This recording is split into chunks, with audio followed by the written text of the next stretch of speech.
commencé à gérer le monde.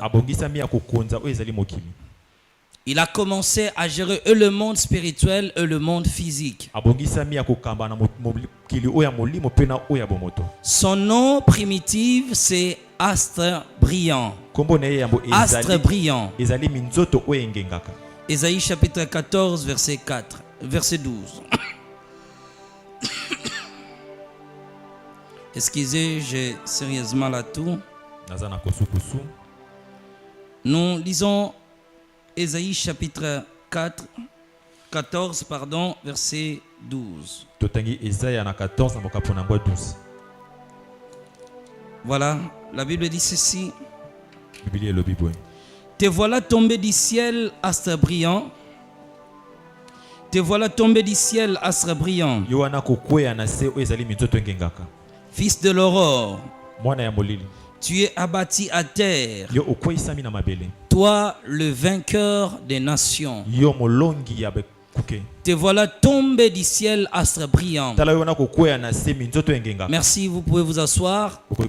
Satan le diable était un ange de Dieu. Le prophète Ézéchiel a plus détaillé sur son histoire. Il a dit que tu étais dans le jardin de Dieu. Si vous pouvez lire vous-même dans Ézéchiel chapitre 28, verset 13. La Bible explique qu'il était dans les jardins de Dieu.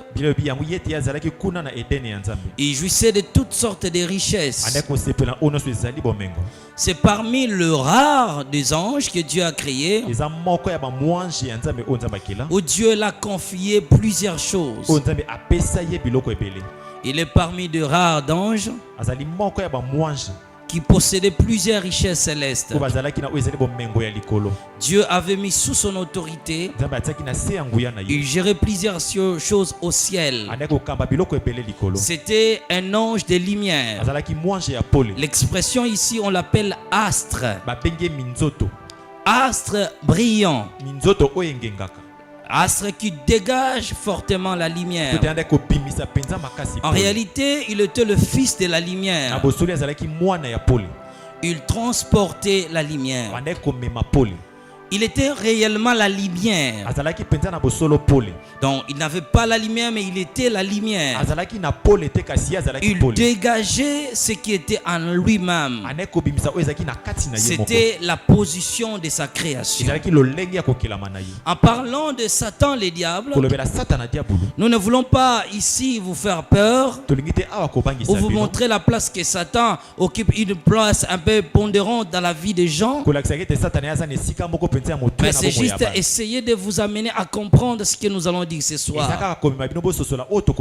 Après la guerre du ciel, avant la guerre, Satan cherchait à renverser son créateur et prendre sa place. Ce n'était pas possible pour lui. Avant cela, il a commencé par la conspiration. Ils ont commencé à former des complots dans les ciels jusqu'à former une armée des anges corrompus. Beaucoup d'anges étaient à sa suite. Ils ont préparé leur coup fatal, mais cela a fini à un plus grand tragédie. Satan n'a pas pu trouver sa place au ciel. Il a été maintenant délogé du ciel et chassé de la terre. Chassé du ciel, pardon. Et envoyé sur la terre. Comme il n'avait plus de place, Satan n'est pas descendu seul. Il est descendu avec les anges qui avaient accepté sa corruption. Apocalypse chapitre 12.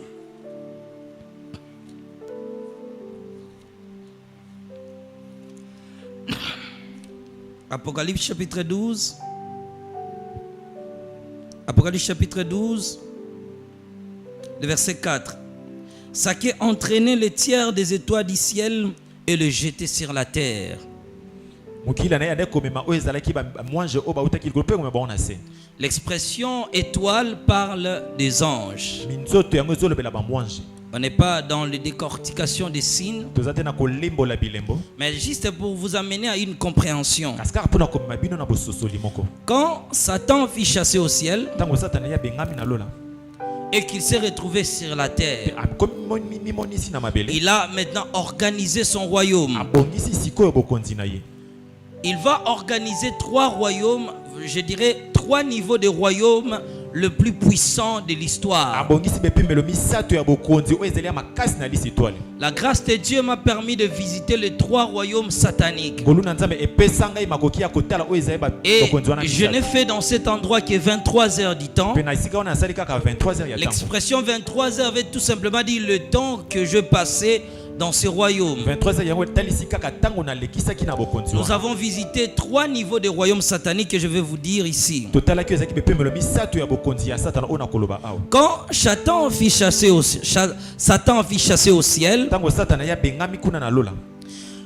alors pour contrer Dieu sur la terre, Satan le diable a commencé à organiser ses royaumes. Il s'est doté d'abord de toutes les armes de dissuasion et attaqué le monde au quotidien. Il attaquait le monde au quotidien et ses habitants. Son souci majeur, c'est voir le monde périr.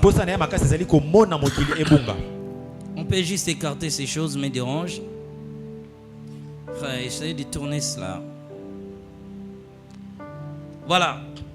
Son souci, c'est de combattre le monde au quotidien. Attaquer les habitants de la terre, ne pas laisser la place à l'homme. Lui, Satan, le diable, a corrompu sa sagesse. Et il est un ange qui contrefait tout ce que Dieu a créé. Chaque jour, il harcèle les habitants de la terre, à l'occurrence le chrétien. Nous sommes face à un adversaire déterminé à nous détruire. Vous devez comprendre que nous avons une guerre permanente. Il a organisé son royaume, le royaume du ciel, le royaume de la terre, le royaume des eaux, qui est une ramification du royaume satanique, du royaume de Satan. Il a la prétention de prendre la création de Dieu. Comme il n'a pas pu prendre la place au ciel, Satan a commencé à travailler comment prendre la place de Dieu sur la terre. Comment récupérer la création de Dieu.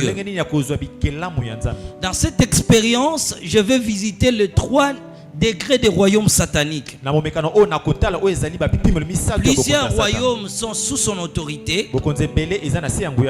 Et il y a maintenant des royaumes où il a placé par des audiences des esprits malins comme des gestionnaires. C'est eux maintenant qui dirigent. Lisons un passage biblique. Nous prenons Luc.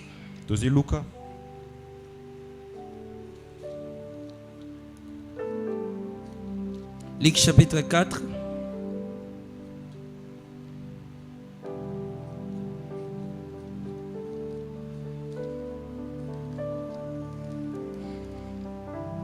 Voilà, Luc chapitre 4.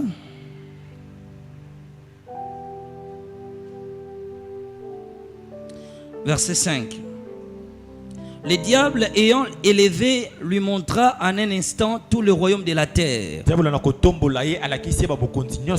Et il lui dit, je te donnerai toute cette puissance et la gloire de ces royaumes, car elle m'a été donnée et je la donne à qui je veux. Donc Satan s'est approprié de tout le royaume de la terre. Alors dans cette expérience, avec des heures précises, je veux visiter tous ces royaumes. Vous devez connaître qu'il y a un royaume qui est au niveau du ciel. En effet, nous avons 3 degrés du ciel. C'est que la Bible parle des cieux. Alors, en haut, nous avons ce qu'on appelle le firmament. Le firmament, c'est le ciel que nous voyons ici. Le bleu que nous voyons en haut, c'est ce qu'on appelle le firmament. Après le firmament, c'est le cosmos. Le cosmos ou deuxième ciel, c'est là où maintenant Satan a placé son royaume. Après troisième, c'est ce qu'on a, la Bible parle du troisième ciel que l'apôtre Paul va décrire. Un homme avait visité, c'était en réalité lui-même, qui est allé jusqu'au troisième ciel. Au niveau du cosmos, c'est maintenant là où Satan, le diable, a organisé son royaume. Il a placé ses délégués comme ses ambassadeurs qui sont des gestionnaires de la terre. Vous devez comprendre que dans ce monde que nous sommes, nous ne sommes pas le seul créature de Dieu. Il y a tant d'autres que nous ignorons qui existent réellement. Le monde n'est pas seulement composé des êtres vivants, pardon, des hommes. Il y a aussi certains êtres vivants que nous ignorons, mais ils vivent en réalité. Dans la création, Dieu a créé plusieurs espèces. Avant nous, Dieu a créé des anges. Dans cette expérience, je parlerai de certaines créatures que nous ignorons sur la terre, et d'autres espèces de créatures qui ont été écartées de la terre à cause de leur violence, parce qu'ils étaient des esprits très méchants. Je parlerai de certains animaux qui ne vivent plus sur la terre, mais qui vivent dans le monde spirituel. Alors ce monde-là, lorsque nous avons visité par exemple le royaume du ciel, le royaume du ciel dans le cosmos est dirigé par ce qu'on appelle la reine du ciel. Le royaume du ciel contrôle le système de la croyance, de l'adoration, de la vénération sur la terre. C'est dans ce royaume-là qu'on parle même du royaume 666, qu'on parle même de la marque 666. Ce royaume a pour objectif de contrôler les systèmes de la vénération mondiale. Ce royaume du ciel est dirigé par une femme. Satan, le diable là est placé. C'est elle qui est vénérée dans plusieurs églises. Maintenant, on a essayé de dissimuler. On parle d'une femme. Nous te saluons. Toi Marie, reine du ciel et de la terre. On lui dit souvent reine du ciel. Toi Marie, on l'utilise sous ils font semblant comme s'ils parlent de Marie, la mère de Jésus-Christ, qui ne mérite réellement pas l'adoration, mais c'est un moyen de dissimuler la vérité. En réalité, ils sont en train de vénérer la reine du ciel, parce qu'elle est assise sur l'adoration. J'aurais besoin d'un lecteur permanent. Je suis dérangé par la toux. Jérémie chapitre 17 verset 18. Et l'autre prendra Jérémie chapitre 44 le verset 14. Jérémie chapitre 7 verset 18. Jérémie chapitre 44 verset 14. Les hommes de Dieu, vous devez être un peu souples.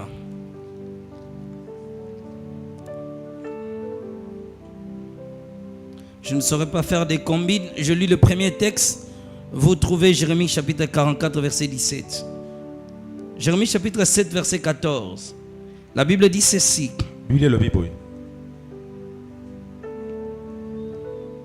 Jérémie chapitre 7 verset 18.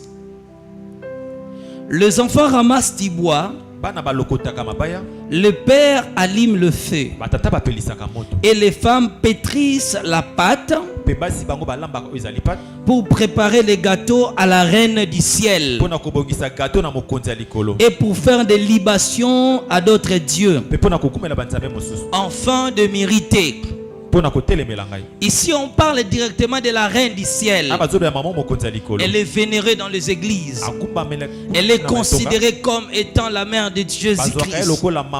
Or Marie de la Bible n'a jamais exigé l'adoration pour elle-même. Elle n'a jamais demandé l'adoration.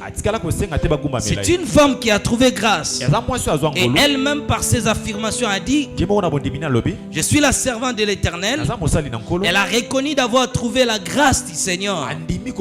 Comme toi et moi nous avons trouvé la grâce. Lisez le texte. Jérémie 44, le verset 14. Nul n'échappera, ne fuira parmi les restes de Juda qui sont venus pour demeurer au pays d'Égypte, avec l'intention de retourner dans le pays de Juda, où ils ont le désir de retourner s'établir, car ils n'y retourneront pas, sinon quelques réchappés. 44, verset 17, je crois. 44, le verset 17. C'est ce que vous venez de lire? Je lis 14. Verset 17, voilà. Mais nous voulons agir comme l'a déclaré notre bouche, offrir de l'encens à la reine du ciel et lui faire des libations comme nous l'avons fait, nous et nos pères, nos rois et nos chefs, dans les villes de Juda et dans les rues de Jérusalem. Maintenant, c'est la reine du ciel. Elle est la déesse qui règne dans le ciel. Sous son autorité, il y a plusieurs royaumes attachés. Apocalypse même parle d'une femme qui était assise sur le grand zoo. Donc, je ne suis pas là pour enseigner la Bible. Je donne des versets comme des actes de témoignage afin d'accompagner ce que nous sommes en train de parler. Alors, sous son autorité, il y a plusieurs royaumes attachés. Il y a ce qu'on appelle le royaume 999, ou bien ceux qui peuvent comprendre dans, par exemple, le Brazzavillois ou d'autres peuples du monde. Le royaume 999. C'est ce royaume qui est géré par Satan, les diables, par la reine du ciel. Ça contrôle l'intelligence, le système dont je vous expliquerai quand le moment viendra. Alors, à part ça, il y a un autre royaume qu'on appelle le 8-8. C'est aussi un royaume qui est sous l'autorité de la reine du ciel. Et à part aussi, il y a un autre royaume qu'on appelle 111. Donc 111. Qui est aussi géré par la reine du ciel. Le but de tous ces royaumes-là, à la fois, c'est intercepter le prière des saints. C'est eux qui résistent à la destinée des hommes.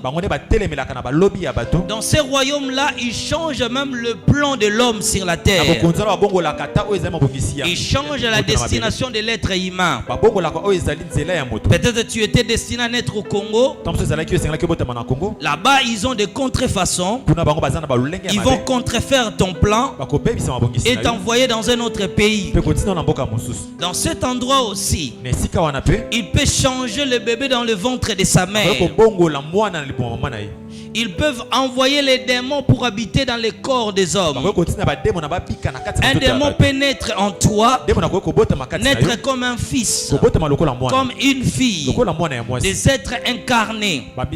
C'est un mélange des démons et des hommes. Ils mélangent à la fois les spermes des hommes. Ils peuvent passer par les ovaires de la femme, essayer de mélanger toutes ces choses pour créer une créature maligne par des spermatozoïdes de l'homme, un mélange avec dans l'accouplement avec la femme. Ils peuvent créer un être humain sur la terre.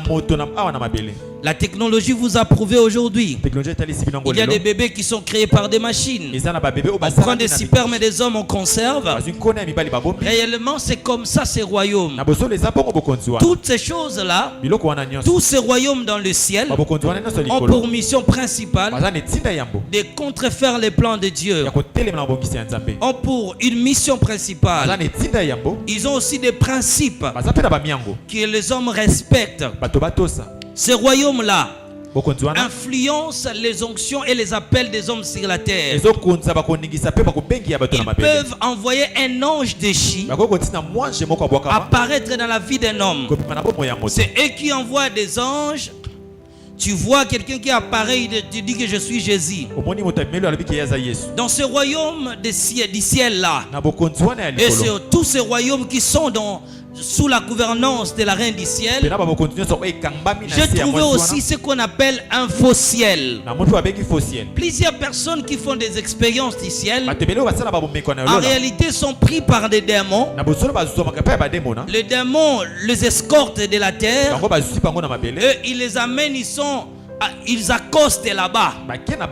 Ils sont escortés de la terre pour accoster dans ces royaumes. Est-ce que je parle à quelqu'un? Ils ont leur propre ciel. Tu arrives là-bas, ils te montrent le ciel, ils te disent ça c'est le trône de Dieu. Et si tu n'as pas un esprit de discernement, tu peux rentrer sur la terre. J'en ai suivi plusieurs témoignages de ce genre. Quelqu'un qui parlait d'avoir visité le ciel, mais quand j'ai commencé à examiner son expérience, j'ai découvert qu'il avait juste visité le royaume satanique. Pourquoi ces royaumes-là, on appelle ça royaume des ténèbres non pas parce qu'il fait noir là-bas. On appelle ça royaume des ténèbres parce que c'est le contraire de la lumière. Jésus dit je suis la lumière du monde.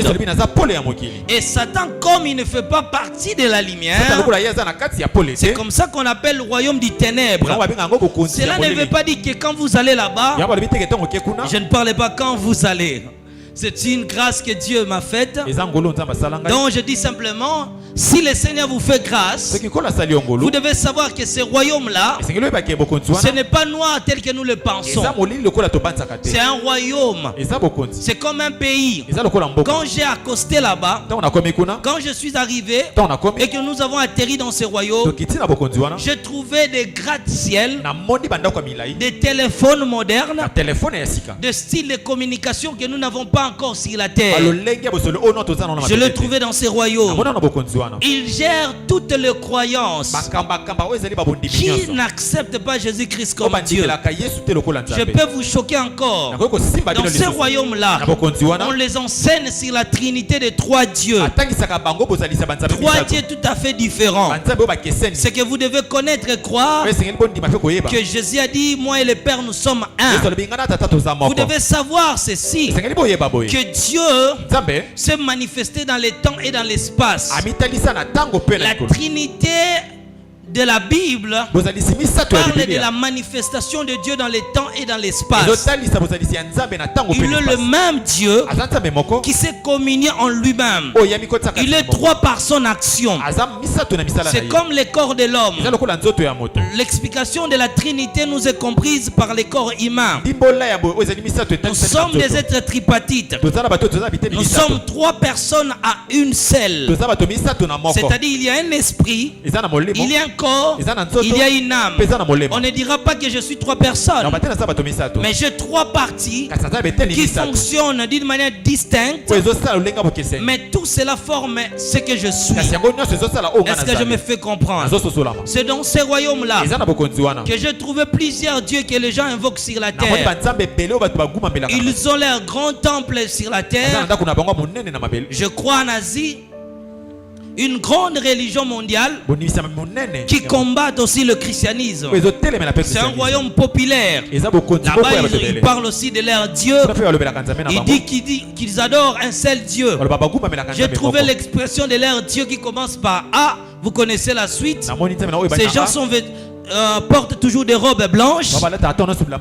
Leur Dieu là-bas est dans ce royaume-là.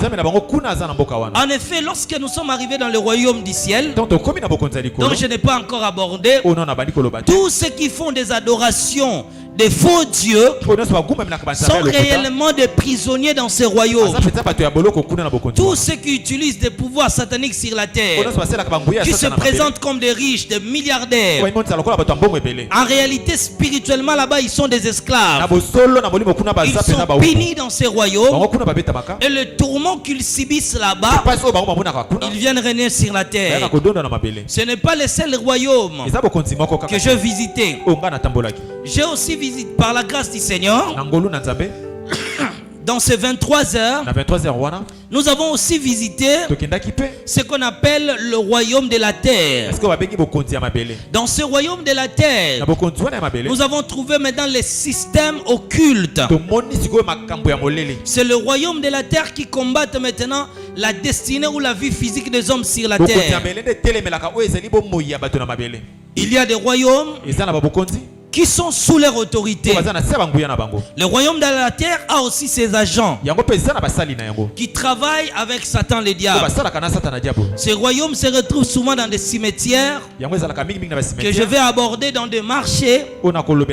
Ils influencent les repas que les hommes mangent, des choses que nous utilisons.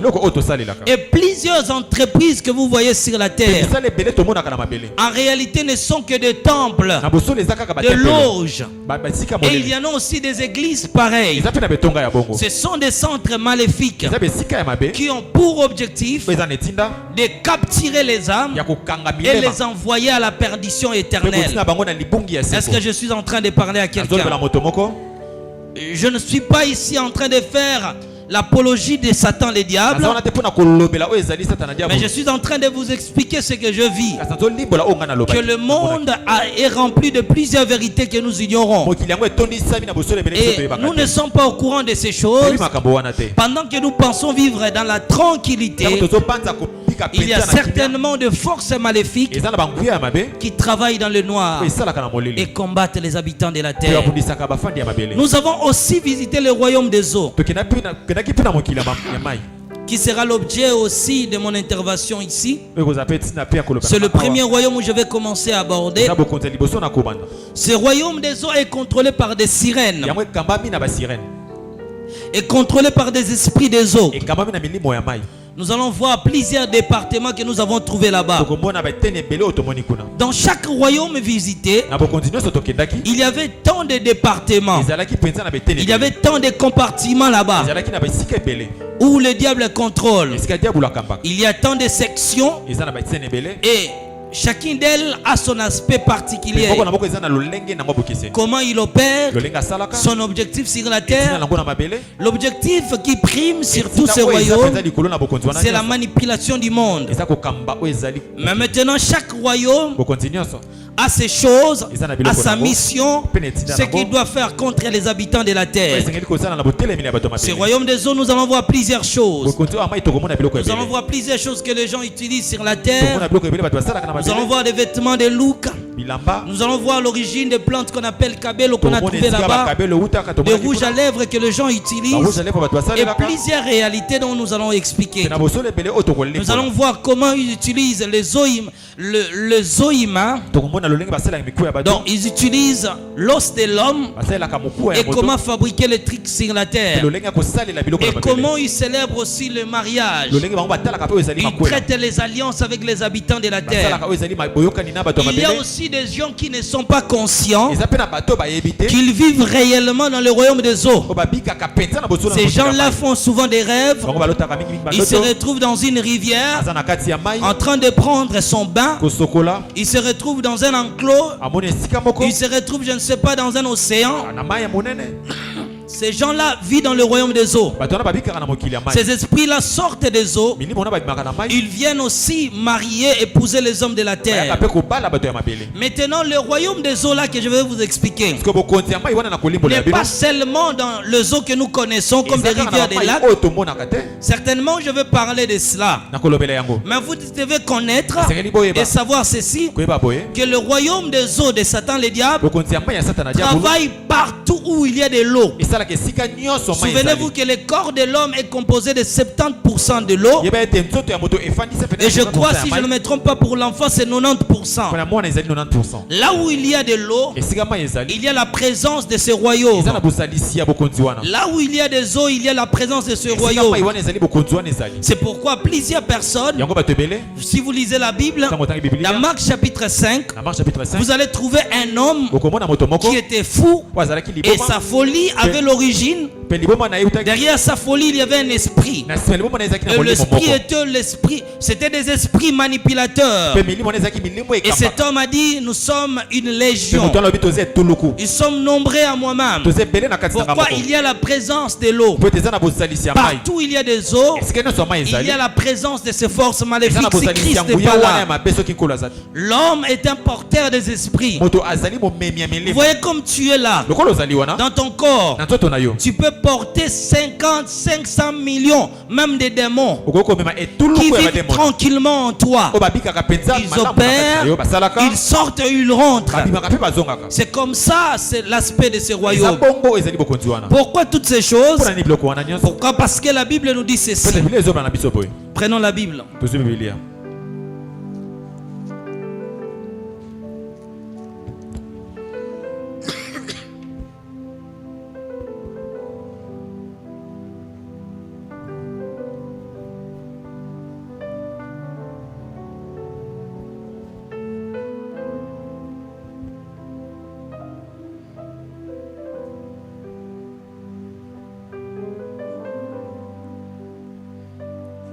Voilà, nous prenons le livre de 2 Corinthiens chapitre 2.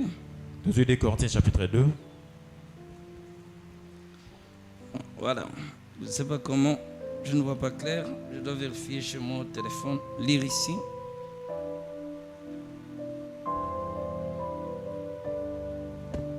De Corinthiens chapitre 2. Attends, je vérifie ici. Les écrits me dérangent un peu.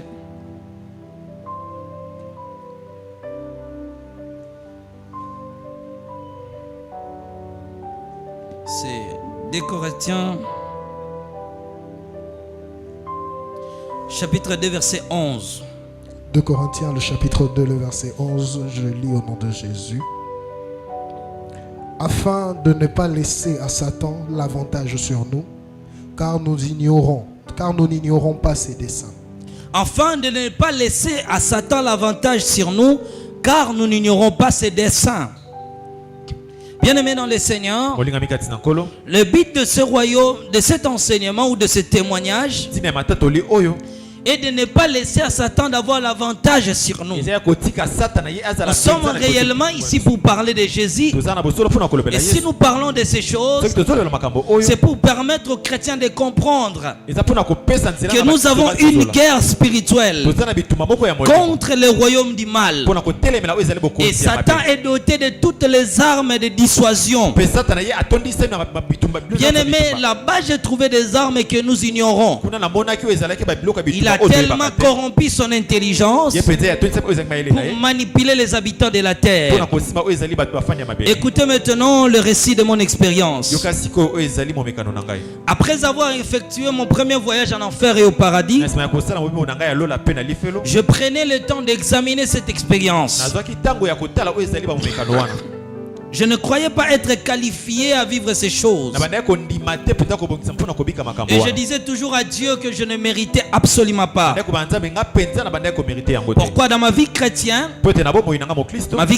plutôt, j'ai eu à rencontrer des pères de la foi, le père dans la foi, qui ont fait 30 à 40 à 50 ans dans les ministères, qui sont des professeurs, des docteurs en théologie par exemple, qui maîtrise certaines choses spirituelles dont moi j'ignorais, dont moi je ne savais même pas.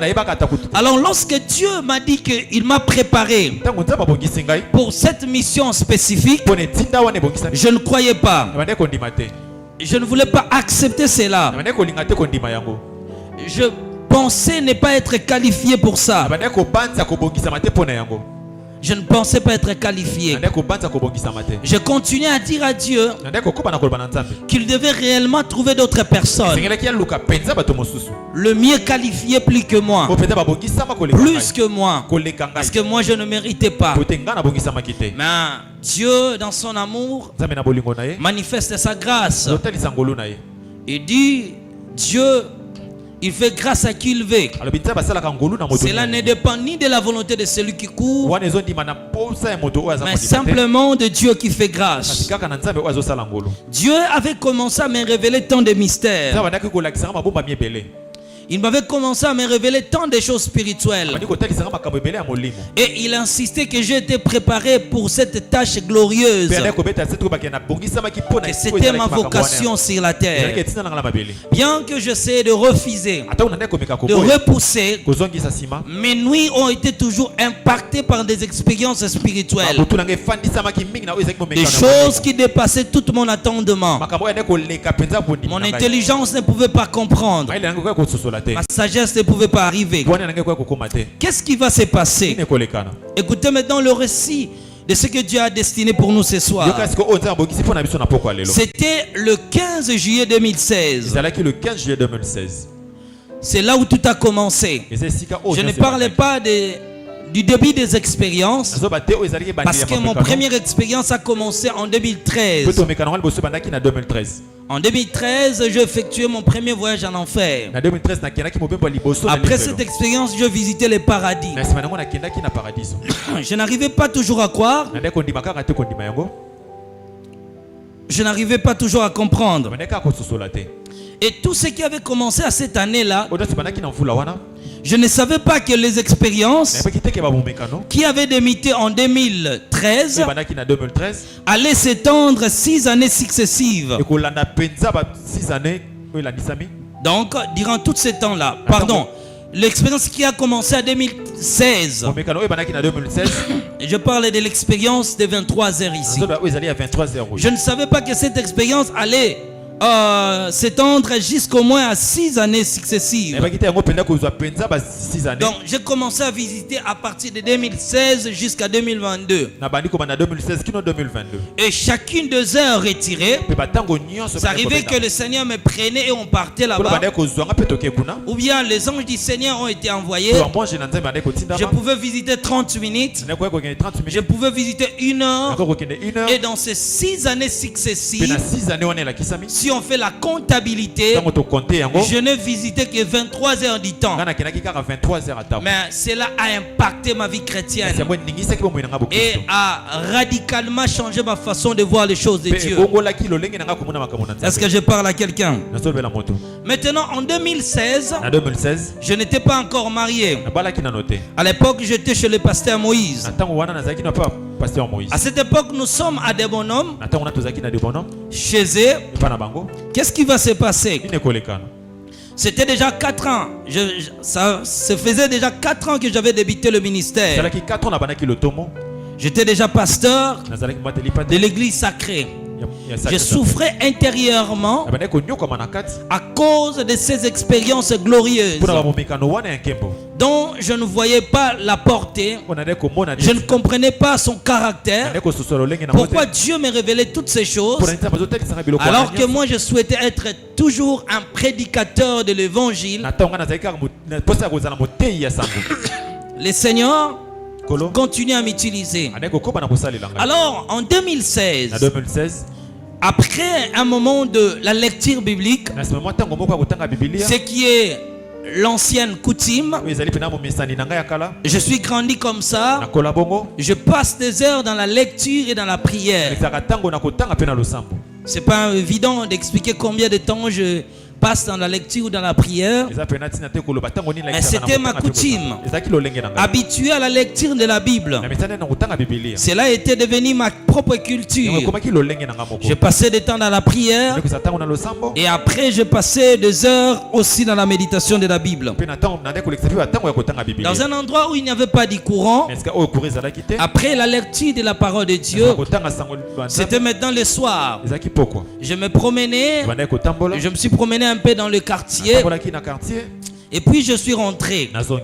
Mais j'ai constaté quelque chose au ciel. Je voyais quelque chose comme une météorite au niveau du ciel. Et je ne comprenais pas. C'était un jour comme tous les jours. Je ne sais pas comment l'expliquer, mais j'avais simplement fini ma méditation. Le bon moment est arrivé. Je me suis dirigé maintenant dans la chambre et je passais maintenant mon temps où je me reposais. À ce moment-là, je ne me doutais pas que cette nuit-là allait être différente et assez particulière. À peine que je m'allongeais sur mon lit, qu'un sommeil profond m'emporta. Une fois endormi, je sentais en moi comme si mon esprit était agité, comme si je me battais à l'intérieur de moi-même, comme si j'étais neutralisé au fond de moi-même. Je me sentais comme être étouffé ou étranglé. Je ne comprenais pas ce qui s'est passé. Je me sentais être en transe. Je me sentais être en transe. Transe, je parle.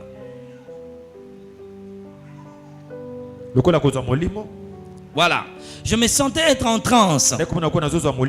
Mon esprit secouait réellement mon âme. C'est comme si l'être intérieur se battait en lui-même. Il y avait comme une confrontation entre l'âme et l'esprit.